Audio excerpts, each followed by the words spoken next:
France పవన్‌పై తిరగబడ్డ police అరెస్ట్‌కి రంగం సిద్ధం. ఈ విషయాలను తెలియాలంటే గనక వీడియో మీరు కంప్లీట్‌గా చూడండి. అప్పుడే మీకు కంప్లీట్ ఇన్ఫర్మేషన్ ఏంటో అర్థమవుతుంది. అదే విధంగా చాలా మంది వీడియో చూస్తున్నారు కానీ లైక్ అండ్ కామెంట్ చేయట్లేదు. దయచేసి లైక్ అండ్ కామెంట్ చేయండి. లైక్ అండ్ కామెంట్ చేయడం వల్ల ఈ ఇన్ఫర్మేషన్ మనం చాలా మందికి తెలియజేసే వాళ్ళం అవుతాం. అదే విధంగా పవన్‌పై తిరగబడ్డ పోలీసు ఎవరు? ఆయనకి ఎందుకు అంత రంగం సిద్ధం చేస్తున్నారు అరెస్ట్‌కి అనే విషయాలు మనం ఈ వీడియోలో పూర్తిగా తెలుసుకుందాం. ఇంకా లేట్ చేయకుంటే వీడియోలోకి వెళ్ళిపోదాం. ఫ్రెండ్స్ నాకు ఎవడైనా అడ్డొస్తే వేసేస్తా. నా మాటకు ఎదురొస్తే కుమ్ము పడేస్తా. నీ బాబుతో చెప్పుకో. సీఎం ఆఫీస్ నా కంట్రోల్‌లో ఉంది. అదేవిధంగా నువ్వు యంత్ర నలిపి పడేస్తా నా కొడకా. ఇలాంటి మాటలు వినగానే వాడెవడో రౌడీ షీటర్ అనుకుంటారు మీరు. కానీ ఈ మాటలు ఒక మహిళ అంజు యాదవ్ వైసీపీ హయాంలో చెలరేగిపోయి అవినీతి అరాచకాలకు పాల్పడిన అంజు యాదవ్ త్వరలో కటకటాలు లెక్కపెట్టు తప్పదా?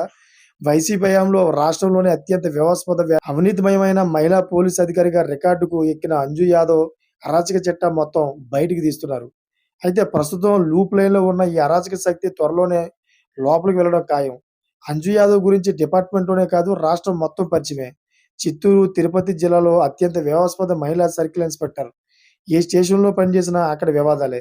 సత్తివేడులో అంజు యాదవ్ ఎస్ఐగా పనిచేస్తున్నప్పుడు సమయంలో ఓ ఆర్ఎంపీపై చేసుకోగా ఆయన ప్రైవేట్ కేసు పెట్టారు.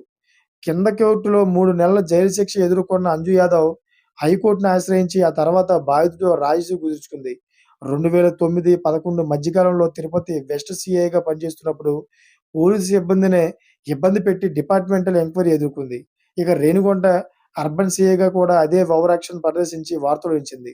4 ఏళ్ల క్రితం రేణిగుంట వైసీపీ ఎంపీపీ పట్ల దురుసుగా ప్రవర్తించడం, శ్రీకాళహస్తి మాజీ ఎమ్మెల్యే బియ్యపు మధుసూదన్ రెడ్డి కూతురు పవిత్రతో వాగ్వాదం దిగడం ఇలా ఒకటి కాదు అంజు యాదవ్ అరాచకాలు. రాజకీయ పలుకుబడి ఆపై సీఎం ఆఫీస్‌లో పట్టుతో అంజు యాదవ్ శ్రీకాళహస్తి వన్ టౌన్ సీఏగానే బదిలీ చేసుకొని తన పంతం నెగ్గించుకుంది. ఇక శ్రీకాళహస్తికి వెళ్ళాక కూడా అంజు యాదవ్ తీరు మారలేదు. పైగా మరింత రెచ్చిపోయింది. 2022 అక్టోబర్‌లో శ్రీకాళహస్తిలో రోడ్ సైడ్ హోటల్ నడుపుతూ ధనలక్ష్మి అనే మహిళ పట్ల అమానుషంగా ప్రవర్తించి చీర ఊడిపోయేలా కొట్టి బలవంతంగా ఈమెను జీప్ ఎక్కించింది అంజు యాదవ్. రాత్రి వేళ హోటల్ నిర్వహిస్తున్న ఆ మహిళను బూతులు తిడుతూ, చీర ఊడేలా కొడుతూ అంజు యాదవ్‌పై ప్రవర్తించిన తీరు అప్పట్లో రాష్ట్రంలో సంచలనమైంది. అయితే రోడ్డు పక్కన హోటల్ నిర్వహిస్తున్నందుకు అంజు లంచం అడిగిందని, ఇవ్వకపోవడంతో తమపై కక్ష కట్టిందని బాధితురాలి భర్త హరినాయుడు అప్పట్లో ఆరోపించారు. అయితే సీఐ కొట్టడంతో ధనలక్ష్మి అపస్మారక స్థితిలోకి వెళ్ళిపోయింది. తన తల్లిని కొట్టొద్దని కొడుకు ప్రాధేయపడితే అతడి షర్ట్ చింపి అడ్డొస్తే గంజాయి కేసు పెట్టి లోపల వేస్తానని బెదిరించిందంట అంజు. అంతేకాదు అంజుకు వ్యతిరేకంగా శ్రీకాళహస్తిలో ఆందోళనకు దిగిన టీడీపీ, జనసేన నేతల పట్ల దురుసు ప్రవర్తించడమే కాక ఇద్దరు కార్యకర్తల చెంప పగలగొట్టింది ఈ టెర్రర్ అంజు. అయితే ధనలక్ష్మి అనే మహిళపై దాడి ఘటనపై అప్పటి తెలుగు మహిళా అధ్యక్షురాలు వంగలపూడి అనిత జాతీయ మహిళా కమిషన్‌కు లేఖ రాశారు. అంజు యాదవ్‌పై చర్య తీసుకోవాలని డిమాండ్ చేశారు. దీనిపై జాతీయ కమిషన్ స్పందించి సీఐపై వెంటనే ఎఫ్ఐఆర్ నమోదు చేయాలని డీజీపీని ఆదేశించింది. అలాగే ఘటనపై కాలమర్దితో కూడిన దర్యాప్తు చేయాలని, బాధిత మహిళకు వైద్య సౌకర్యాలు కల్పించాలని సూచించింది.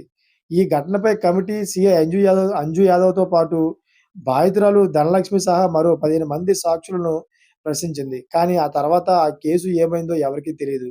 అప్పటి ముఖ్యమంత్రి కార్యాలయం ఒత్తిడితో అధికారులు అంజు యాదవ్‌కు అనుకూలంగా జాతీయ మహిళా కమిషన్‌కు నివేదిక ఇచ్చారని ఆరోపణలు వచ్చాయి.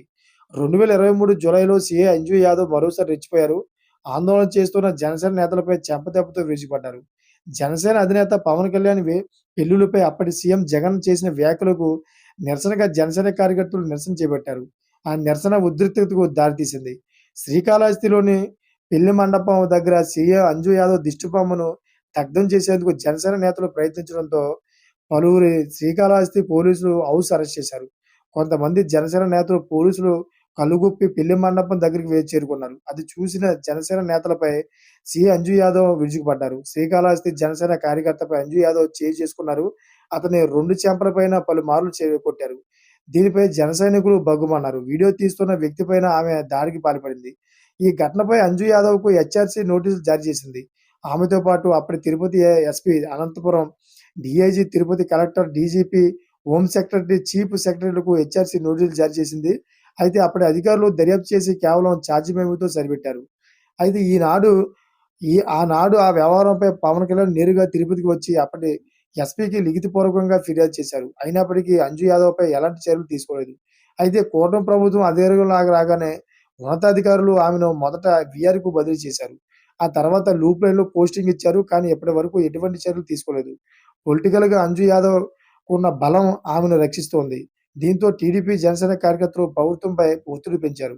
ఒకప్పుడు ఇదే అంజు యాదవ్‌పై ఫిర్యాదులు చేసిన అనిత ఇప్పుడు హోంమంత్రిగా ఉండి కూడా ఎందుకు ఈ అరాచక సీఏపై యాక్షన్ తీసుకోవడం లేదని సోషల్ మీడియాలో ప్రశ్నిస్తున్నారు.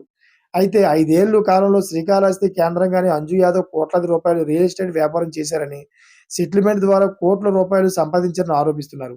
అంజు యాదవ్ ఏర్పడే అంజు యాదవ్ ఏర్పేడు ఎయిర్‌పోర్టు సమీపంలో కోట్లు విలువ చేసే భూములను బలవంతంగా లాక్కున్నారని ఆరోపిస్తున్నారు కూటమి నేతలు. అయితే గతంలో సీఐగా అంజు యాదవ్ పనిచేస్తున్న సమయంలో ఆమె భర్త వైసీపీ పెద్దలకు దగ్గరగా ఉన్నారని, అతను సీఎంఓలో కీలక వ్యక్తిగా మొత్తం వ్యవహారాలను నడిపించారని, ఇప్పుడు కూడా మరోసారి ఆమెకు పోస్టింగ్ ఇప్పించడానికి కూటమి ప్రభుత్వంలో కూడా కోట్ల రూపాయలు లంచాలు ఇవ్వడానికి రెడీగా ఉన్నారని ఆరోపిస్తున్నారు కూటమి నేతలు.